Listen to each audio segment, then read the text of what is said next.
மாக்கோலம் போடுறதுக்காக அரிசி மாவு அரைச்சி காய வச்சு எடுத்து வச்சுக்கிட்டேன். அதுதான் கலந்து இன்றைக்கி வீட்டு வாசலில் கோலம் போட்டிருந்தேன். ரொம்பவே அழகாக இருந்தது பார்க்குறதுக்கு. இன்றைக்கி வெட்னஸ்டே மார்னிங் 21வது நாள் பிரம்ம முகூர்த்த பூஜை நல்லபடியாக விளக்கிட்டு சூப்பராக சாமி கும்பிட்டாச்சு. 21 நாள் சக்ஸஸ்ஃபுல்லாக முடிஞ்சிருக்கு. இதுவே பெரிய ஹாப்பியாக இருக்குது எனக்கு. நான் நடுவில் ஒரு நாள் பூ வாங்காமல் விட்டுட்டேன். அதனால் எனக்கு தெரியவே இல்லை. விலை ரொம்ப அதிகமாக ஏறி இருக்குது. பூ விலைலாம் ரோஸ் சாமந்தி எதுவுமே கிடைக்கல. வீட்டுக்கிட்ட வெறும் மல்லிகைப்பூவும் மறிக்கொழுந்தும் தான் கிடச்சிருந்தது. அதுவும் உதிரி மல்லியாக தான் கிடச்சிருந்தது. சரி ஏதோ இருக்கிற வரைக்கும் இருக்கட்டும்னு வாங்கி கட்டி வச்சுக்கிட்டேன்.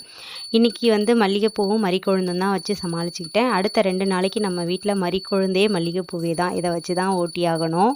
ஒரு சிஸ்டர் எனக்கு கமெண்ட் பண்ணியிருந்தாங்க, ஃப்ரைடேயில் புது திரி மாற்றி வச்சு விளக்கேற்றுங்க அப்படின்னு. சரிங்க சிஸ்டர், அதே மாதிரி பண்ணுறேன். எப்போவும் அப்படி தான் பண்ணுவேன். இந்த வாரம் வெள்ளிக்கிழமை நான் எந்திரிக்கவே லேட் ஆகிடுச்சு. நான் வீடியோலேயே சொல்லியிருந்திருப்பேன். எனிவே கமெண்ட் பண்ணதுக்கு தேங்க்யூ.